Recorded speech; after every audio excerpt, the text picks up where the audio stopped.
ocupe su lugar. Se dice que nuestra mente en la Biblia es considerada o comparada con una fortaleza. La mente en la Biblia es comparada con una ¿qué? Fortaleza. Escuche esto.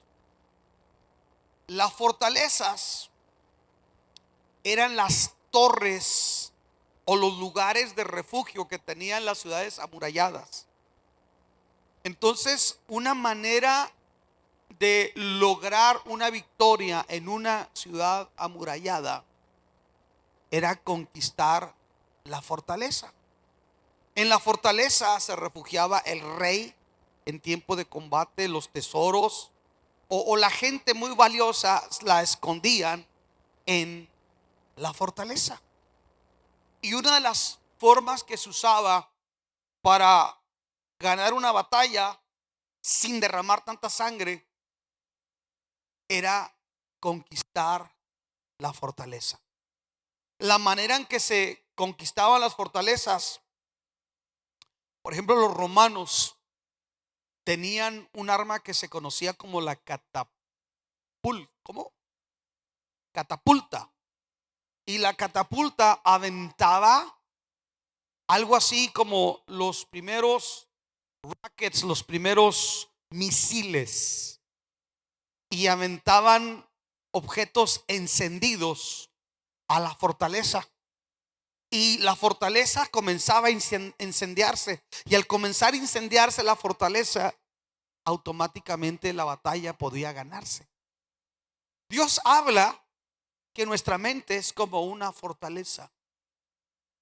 Lo que domine nuestra mente va a dominar nuestro ánimo, va a dominar nuestra actitud y va a dominar, escuche, el panorama que nosotros enfrentemos.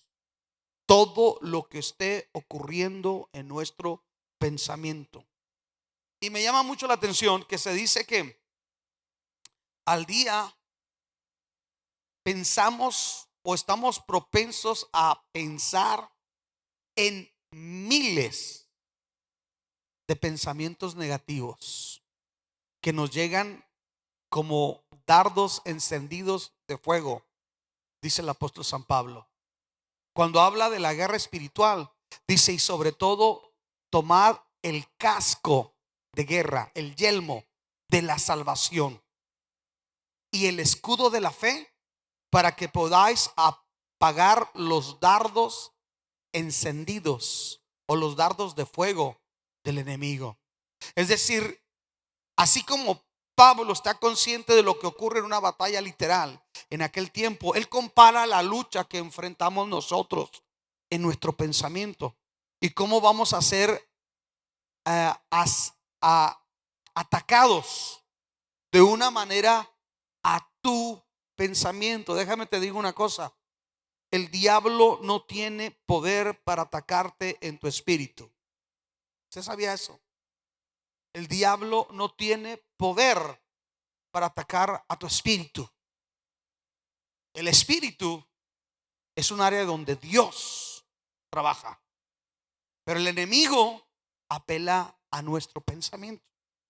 Hablar del pensamiento es hablar del alma, porque en el alma está la voluntad, están las emociones y está el razonamiento. Y la Biblia habla de lo importante que es que nosotros, así como de repente un teléfono, si usted tiene un teléfono, se dice que el teléfono, si usted trae muchas aplicaciones abiertas, tiene que cerrarlas para que no le esté gastando la batería. Si usted tiene muchas aplicaciones abiertas, le está gastando la batería. Si su computadora tiene muchas páginas abiertas, le va a trabajar más lentamente. De la misma manera, nosotros tenemos que limpiar o defragmentar nuestro pensamiento de todos los dardos encendidos que el enemigo nos envía. a nuestro pensamiento. Hay unos pensamientos que vienen en base a las circunstancias. Es decir, hay pensamientos que nunca los pensarías si no estás enfrentando unas circunstancias especiales. Es decir, hay pensamientos que el enemigo no va a poner si tú no estás en circunstancias especiales. Pero hay otro tipo de dardos que no tiene que ver nada con lo que tú estás viviendo y simplemente está aventado o lanzado sutilmente a tu mente. Pero a mí me llama mucho la atención cómo el Señor nos habla. No que no vamos a tener pensamientos negativos. La Biblia jamás dice que será pecado que tengamos pensamientos negativos, porque estamos propensos y expuestos a ello. Lo que sí la Biblia nos dice es cómo enfrentar los pensamientos negativos. Levante su mano del domingo aquí, quien no ha pecado con su pensamiento. Le hacemos un nicho, le prendemos velas. ¿Quién no ha pecado con su pensamiento, amados hermanos? Hace muchos años hice esa pregunta y se paró una ancianita. ¿Te acuerdas? Se paró una ancianita, me sacó de onda, como dicen, y dijo: ay, mijo, ¿cómo voy a pecar si he estado rete enferma? Bueno, le dije: usted, excepción, usted no pecó. La realidad es que aquí está ocurriendo una guerra. Pero la Biblia nos habla de una bienaventuranza y de una manera de mantener nosotros la victoria en nuestro pensamiento. Y el pasaje que leímos dice: tú guardarás en completa paz aquel cuyo pensamiento en ti persevera. Tú guardarás en completa paz aquel cuyo pensamiento en ti persevera. Los judíos tienen un saludo que es muy habitual. ¿Cuántos lo saben? ¿Cómo se saludan los judíos? Shalom. Y nosotros a veces nos decimos: Dios los bendiga. Dios los bendiga. Pero a veces ya es como el salam alejem que dicen los árabes también, ¿eh? ¿Sí dicen así, hermanos Salinas? Ya es algo rutinario. Pero el judío tiene una manera de salir del saludo tradicional, donde ellos dicen shalom, paz, y están hablando de una paz más allá. Y cuando ellos quieren hablar de la paz completa, la paz de Dios, ellos dicen estas palabras: shalom, shalem. Diga conmigo: shalom, shalem. A una clasecita de hebreo: shalom. Diga: shalom, shalem. Y shalom, shalem quiere decir la paz completa de Dios. Es esta paz que habla aquí. Tú guardarás en completa paz, el shalom, shalem, la paz completa. No la paz que yo te deseo, no la paz de un saludo, la paz que Dios te da, la paz completa. Y dice que Dios puede guardar con completa paz aquel cuyo pensamiento en él persevera. Me llama la atención cómo en ese mismo versículo la Nueva Traducción Viviente lo dice de esta forma. Déjese lo leo. Tú guardarás en perfecta paz a todos los que confían en ti y a todos los que concentran en ti sus pensamientos. Fíjese cómo lo dice. Aquellos que confían en ti y aquellos que concentran en ti sus pensamientos. Esa figura me habla de alguien que de repente tiene pensamientos negativos, pero empieza a traer pensamientos, podríamos llamarlo positivos o de fe, y los empieza a acumular. Esto del pensamiento, escuche, de Dios tiene que ver mucho también con lo que yo decido pensar. Hay un pensamiento que el enemigo pone, pero hay otro pensamiento que en mi voluntad yo decido pensar en ello. Le voy a dar un ejemplo. Es como cuando las nubes se empiezan a concentrar y a cargarse más y más y más de humedad, es cuando puede llover.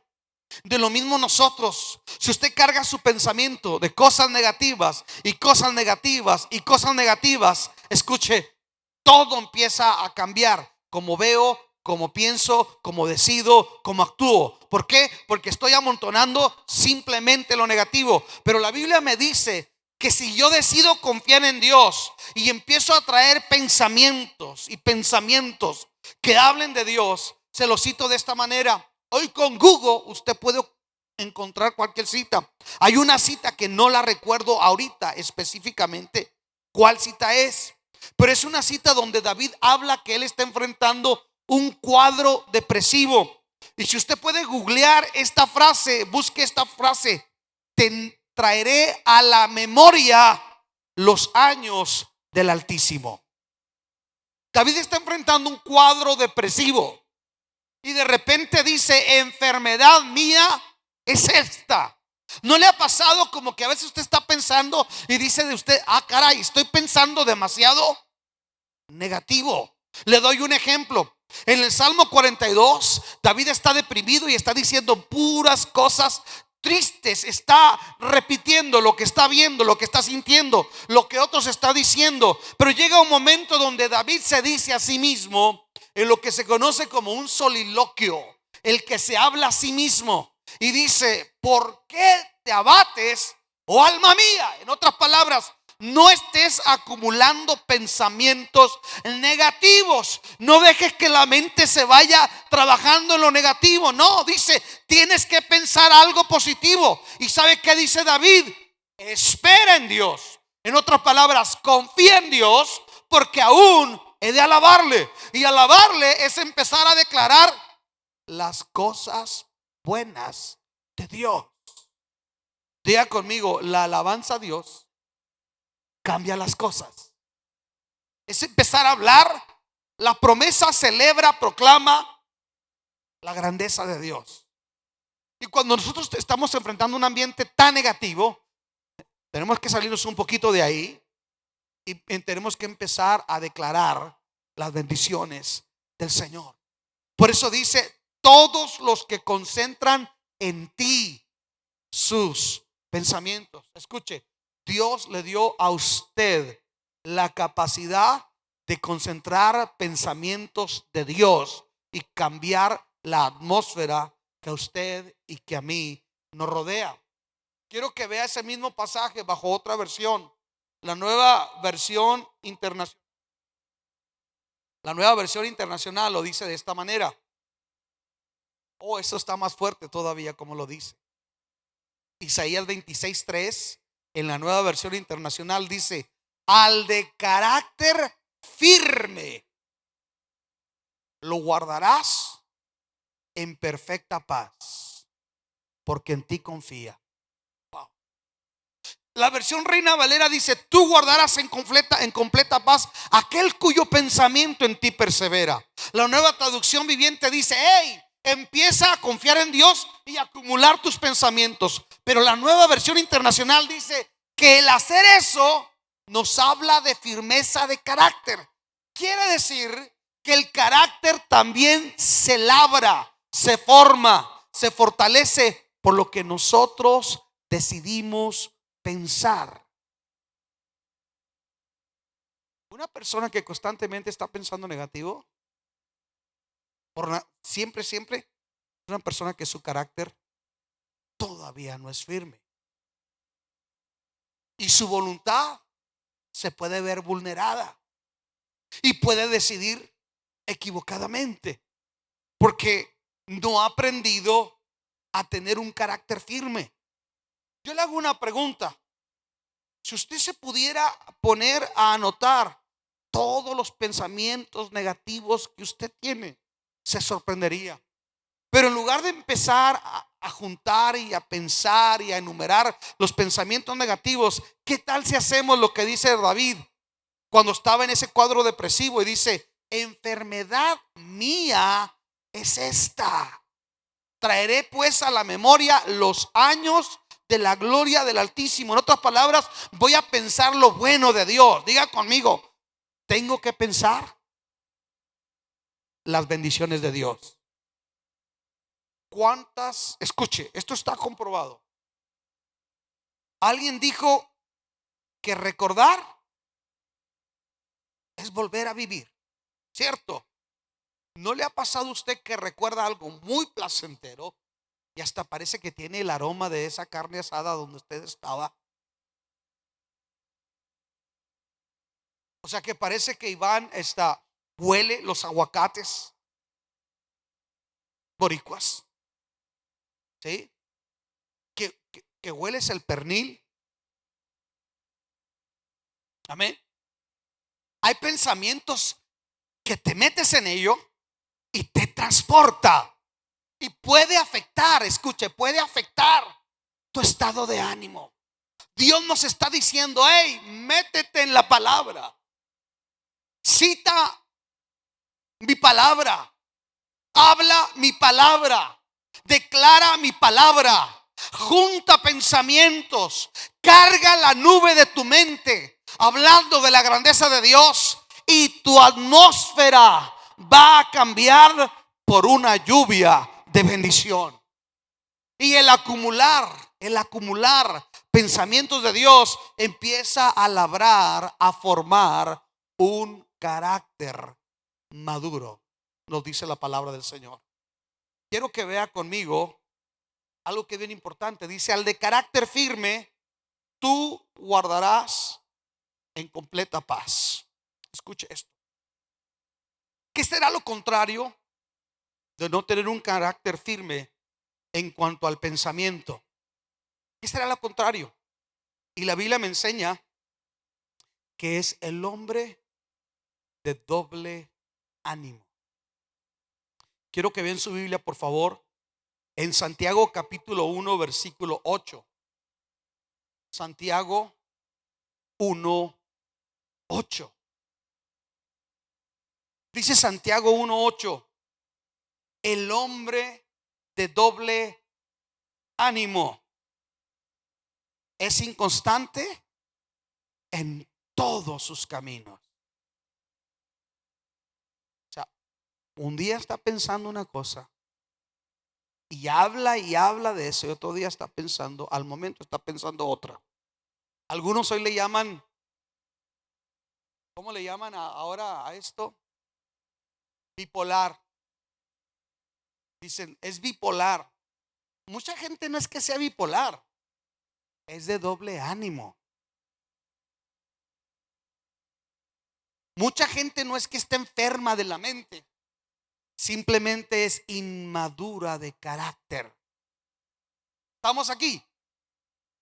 Lo voy a repetir: no es que mucha gente esté endemoniada, no está endemoniada, no está loca, no está perturbada, es inmaduro de carácter. Porque dice: el hombre de doble ánimo es inconstante en todos sus caminos. ¿Qué quiere decir eso? Doble ánimo es doble pensamiento. ¿Sabe que hay algo que es poderoso? Alguien dijo, o la Biblia dice, que la gotera de agua puede partir la roca más dura. La gota continua de agua puede partir la roca más dura. Al ver la primer gota de agua, ¿qué puede hacer la primer gota de agua? Pero sin embargo, tras ella viene otra y otra y otra, y esa roca se empieza a erosionar, esa roca se empieza a moldear, y esa roca termina por partirse, se forma una grieta, una gota de agua. Si nosotros nos concentramos en algo que Dios nos ha prometido, Yo dije, si nosotros nos enfocamos, porque dice, aquel que enfoca sus pensamientos en Dios. ¿Sabe cuál es el problema de nosotros, hermanos? Que no nos enfocamos y no somos perseverantes en lo que Dios nos ha dicho. Porque un mal resultado, porque un mal día, porque alguien que dijo algo nos desenfoca tan rápido, tan fácilmente de lo que Dios ha dicho. Y al no practicar eso, no estamos siendo tenaces. Y al no ser tenaces, no estamos desarrollando un carácter. Y al no tener nosotros un carácter, no vamos a poder ver muchas cosas. Porque escuche, hay muchas bendiciones, hermano, que están limitadas al carácter. Yo dije, hay muchas cosas que no va a llegar a nuestra vida por nuestra linda cara, que tiene que ver con el carácter. Enfocarse. Pablo decía, olvidando lo que queda atrás y extendiéndome a lo que está adelante, al premio del supremo llamamiento. Escuche, hay cosas que usted tiene que hacer a un lado. Hay cosas que usted tiene que dejarlas ir y tiene que poner los ojos en lo que Dios le ha prometido. Le doy un ejemplo. Dios le prometió a usted, Dios le habló a usted que alguien de tu familia va a ser salvo. Cómprale una Biblia, ora por él, celebra su salvación. Deje de verlo como lo ha mirado, empiece a verlo en la fe, empiece a declararlo, empiece a saludarlo. Y yo diría un poco más, empiece a celebrarlo. ¿Qué acaso eso no es perseverar nuestro pensamiento en lo que Dios nos ha prometido? ¿Que eso no es perseverar? La Biblia dice, el hombre de doble ánimo es inconstante en todos sus caminos. Escuche, en el mes de enero vamos a comenzar también discipulado con los hombres. Y presentamos ahí un anuncio donde dice que hay 3 tipos de hombres en la iglesia. Usted ve el auditorio, le voy a dar esta tarea y usted mire a ver en cuál grupo usted encaja y voltea a su lado a ver qué grupo de gente o de hombres están sentados cerca de usted. Se dice que hay 3 grupos de hombres que visitan la iglesia. Uno, son los que van para quedar bien con la esposa, con la novia o con la mamá. Son los que vienen el domingo. ¿Verdad que ninguno de ustedes tiene ese problema, hermanos? Hombres que vienen para quedar bien con... es que yo me he encontrado gente en el lobby que se saludan 2 y que, ¿qué andas haciendo acá? No, mi vieja, pues es domingo, está dándola. Y tú, no, pues yo también.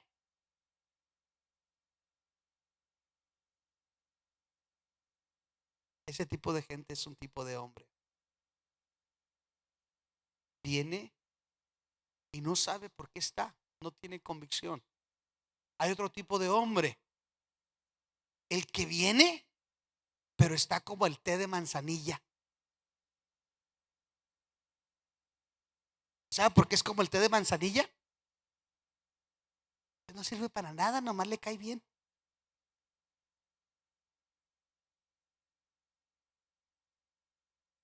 Ministerio de hombres, el té de manzanilla.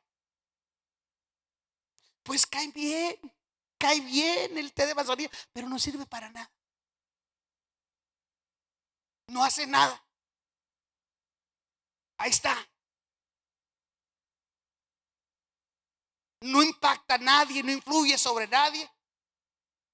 Ese cumple con venir. A ese ya no lo tienen que jalar para venir. Él viene. Pero es como si no viniera. Porque no hace nada. No influye sobre nada. Hoy estaba oyendo, hermano, una pareja de católicos que son yernos de la hermana. ¿Sabe qué me dijo ese hombre? ¿Sabe qué? Yo me cansé de ser el clásico católico calientabanca. No dije me hagan de invitarlo a predicar.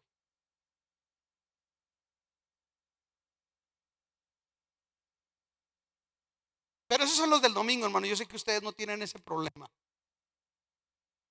Y hay un tercer grupo de hombres, que son los hombres comprometidos con Cristo, comprometidos con su obra, con la iglesia, con su familia. Y son los hombres que van a dejar un legado de fe. Esos hombres, el día que no estén aquí ellos, sus hijos van a seguir amando a Dios. Y es muy probable que los hijos de sus hijos vayan a seguir amando a Dios, porque ellos vinieron con un propósito a la iglesia: hacer que las cosas sucedieran. ¿Por qué le estoy diciendo esto? La mayoría de los hombres que tenemos en la iglesia son hombres de doble ánimo. ¿Qué le parece? Pero dije los que vienen el domingo, ¿verdad? Hoy vino puro apóstol y profeta. Oh. Ok, escuche esto.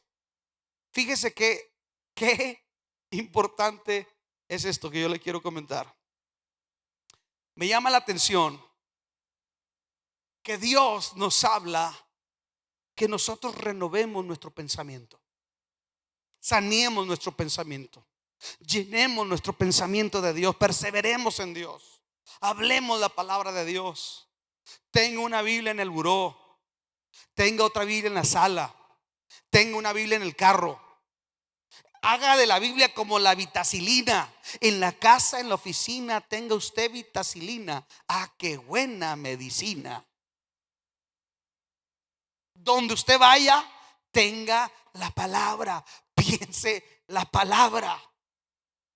¿Sabe? Me acordé una vez de un hermanito que él no mira, y estábamos juntos, acabábamos de comer, y él tomaba un medicamento. Y alguien llegó y le dijo: mire, pastor, vitaminas espirituales. Y efectivamente eran cápsulas, pero adentro las abrió usted y traía un versículo de la Biblia, así como los panecitos chinos, y traía una promesa de Dios. Y agarró dos y se las tomó con jugo de naranja. Y le dice la hermana: hermano, pero es que esas no eran para comérselas, eran para... Dice: al fin es palabra de Dios, va a producir un efecto. Me tragué la palabra. Escuche,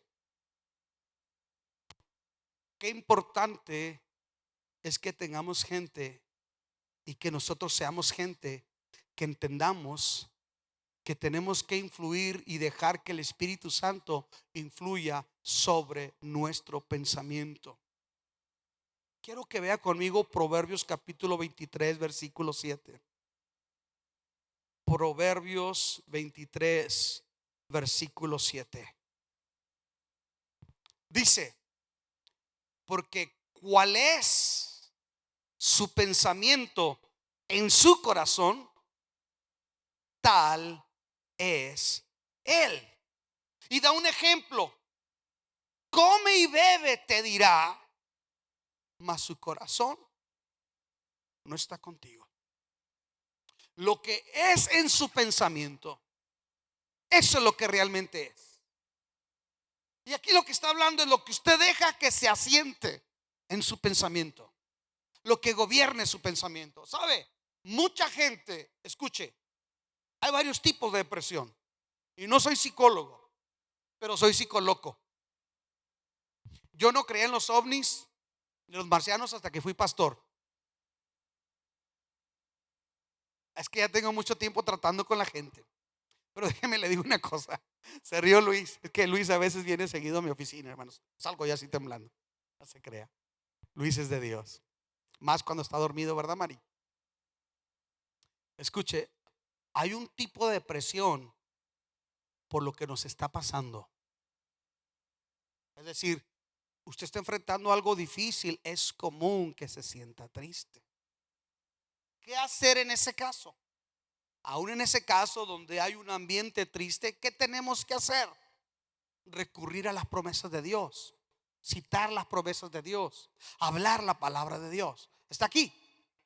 Pero hay otro tipo de persona que se le llama maníaco depresiva. El maníaco depresivo es alguien que es muy vulnerable en su pensamiento.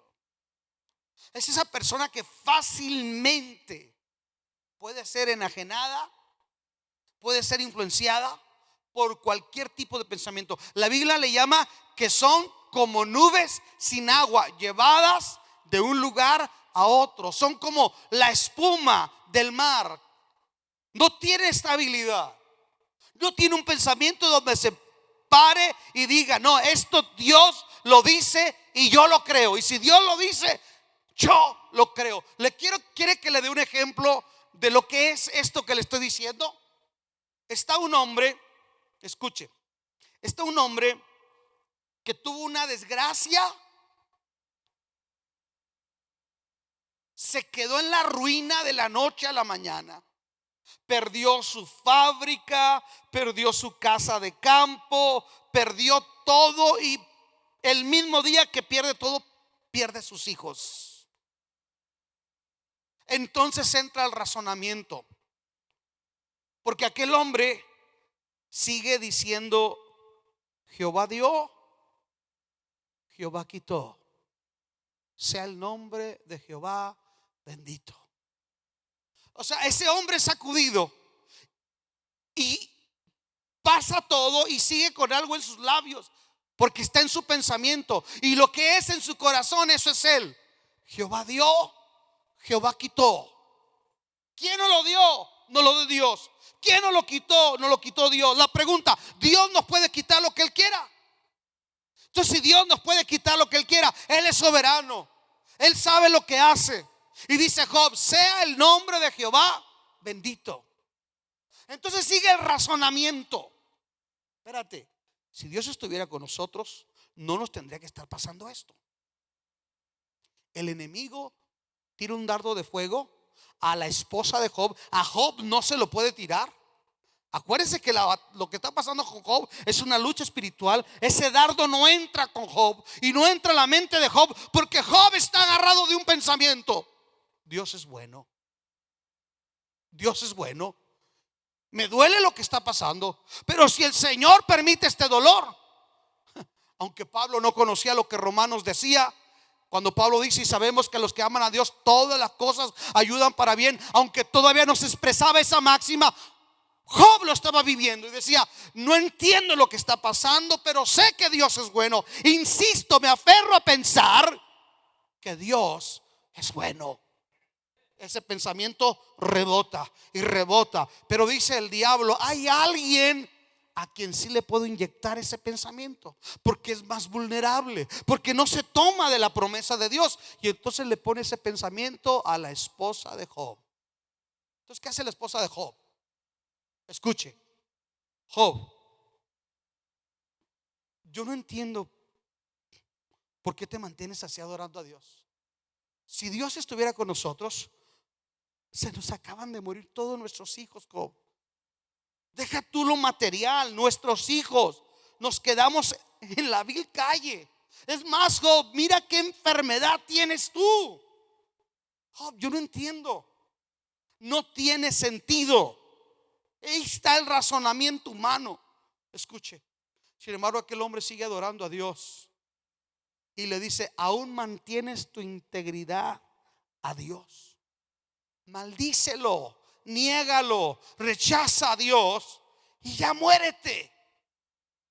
Pero Job, hay una palabra que a mí me llama la atención de Job, que Job dice: aunque Jehová me matare. Escucha, estoy tan decidido a caminar con Él, que si Él decide matarme, yo de todos modos voy a confiar en Él. ¿Sabe qué quiere decir eso bajo el Nuevo Testamento? Cuando Pablo dice: Dios es poderoso para guardar mi depósito. No todo lo que vivo, no todo lo que experimento, no todo lo que enfrento tiene que ser dulce, y no todo lo tengo que entender, y no todo le tengo una explicación al momento. Pero una cosa sé: Dios está en control.